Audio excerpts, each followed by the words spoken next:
इसमें सभी आशा एवं पीएससी की पूरी team, ACMO sir, Manu ma'am, BHM, accountant, urban consultant, जितने भी लोग हैं सभी का हार्दिक अभिनंदन है।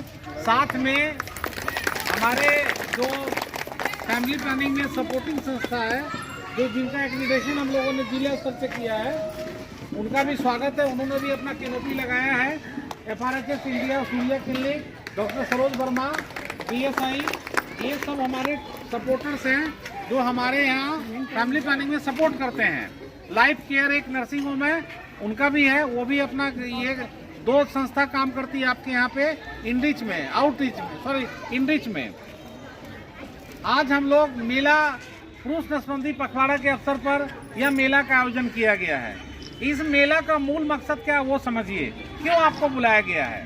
आशा को हम लोग क्यों बुलाए हैं, इसीलिए कि आशा एक महत्वपूर्ण कड़ी है परिवार नियोजन कार्यक्रम की, स्वास्थ्य की एक महत्वपूर्ण कड़ी है। जैसे आप संस्थागत प्रसव कराते हैं, उसके बाद जैसे बच्चों का नियमित टीकाकरण कराते हैं, उससे भी ज़्यादा महत्वपूर्ण काम है फैमिली प्लानिंग, परिवार नियोजन में आपकी भूमिका। क्योंकि ये जो विषय है, ये जैसे LIC में रहता है ना लिखा हुआ कि बीमा विषय आग्रह की वस्तु है। LIC हम लोग कराते हैं, नहीं कराते हैं जल्दी। एजेंट देखिएगा बार बार आपके यहाँ जाएगा, बोलते रहेगा। तो उसी तरह से क्या होता है, फैमिली प्लानिंग में आपको प्रमोट करने के लिए महिला को जागरूक करना होगा।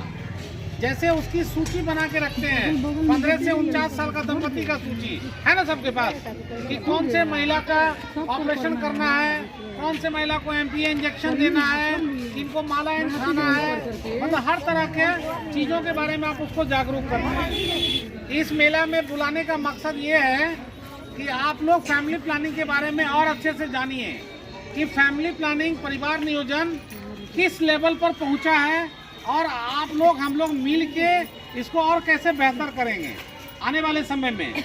जैसे अभी सीजन शुरू हो गया है, अब बिना आप काउंसलिंग नहीं भी करिएगा ना, तो लाभार्थी ऑपरेशन कराने अस्पताल चली जाएगी, या जहाँ पे अस्पताल में ऑपरेशन पता चलेगा उसको, तो आप लाभार्थी स्वयं जाके कराएगी, क्योंकि लोग इतने जागरूक हो चुके हैं।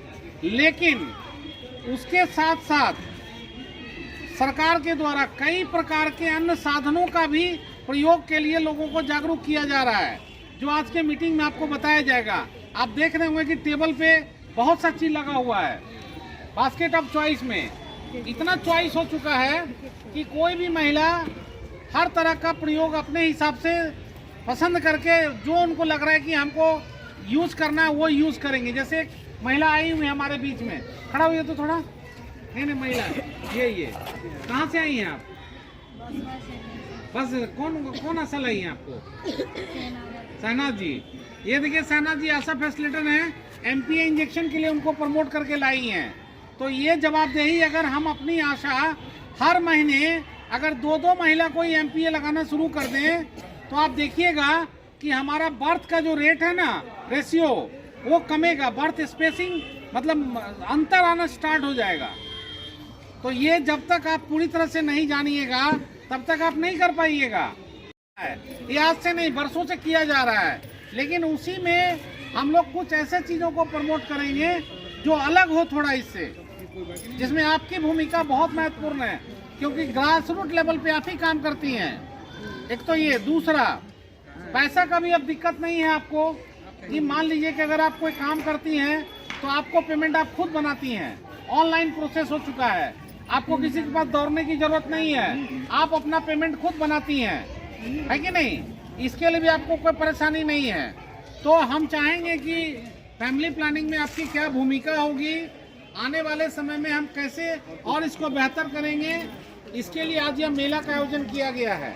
मेला लगभग 2:30 बजे तक हम लोग यहाँ पे 2:30-3 बजे तक रहेंगे।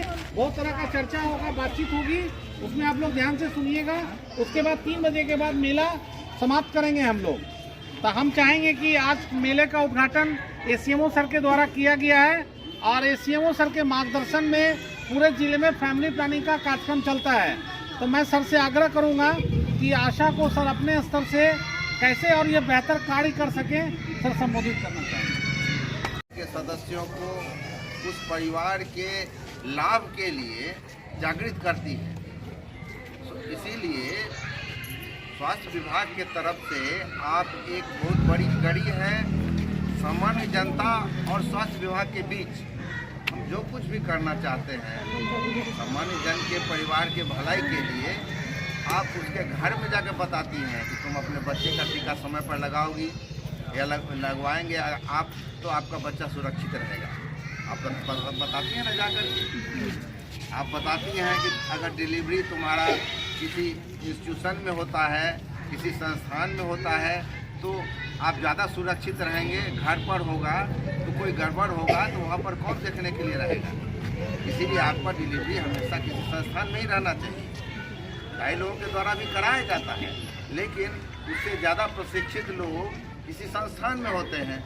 अगर डिलीवरी में कोई कॉम्प्लिकेशन हुआ, कोई दिक्कत हुआ, तो वहाँ देखने वाले लोग ज़्यादा उपलब्ध हैं। इसीलिए आपका डिलीवरी भी किसी संस्थान में ही होना चाहिए। तो ये सब बातें आप ऑलरेडी बताती हैं। उसी तरह से आप फैमिली प्लानिंग के बारे में भी हर एक घर में जाके बताती हैं। तो उसके लिए आपको अपने भी सही ढंग से जानकारी चाहिए। आपको ऑलरेडी जानकारी है, उसी जानकारी को और बढ़िया से बनाइए, प्रचार कीजिए, लोगों को उसकी भाषा में समझाइए। आपकी भाषा को अच्छी तरह से वो समझेंगी जो जिसके बीच आप काम करते हैं। बताइए कि सबसे पहले ये बताइए कि फैमिली प्लानिंग की ज़रूरत है क्यों। एक आदमी उठ के बताइए, आशा फैसिलिटेटर, बताइए कोई क्या ज़रूरत है फैमिली प्लानिंग की। हम कहते हैं कोई ज़रूरत नहीं है, बताइए क्या ज़रूरत है।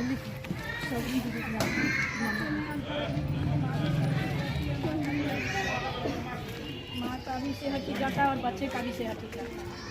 और ज़्यादा परिवार हो जाएगा तो फिर लालन पालन में दिक्कत होगा। बिल्कुल ठीक। और बच्चे जब कम रहेंगे तो अच्छी से शिक्षा भी मिलेगी और उनका पोषण भी सही से। हाँ एकदम ठीक। इन्हीं के बैठाइए, इनको अच्छा ज्ञान है इनको।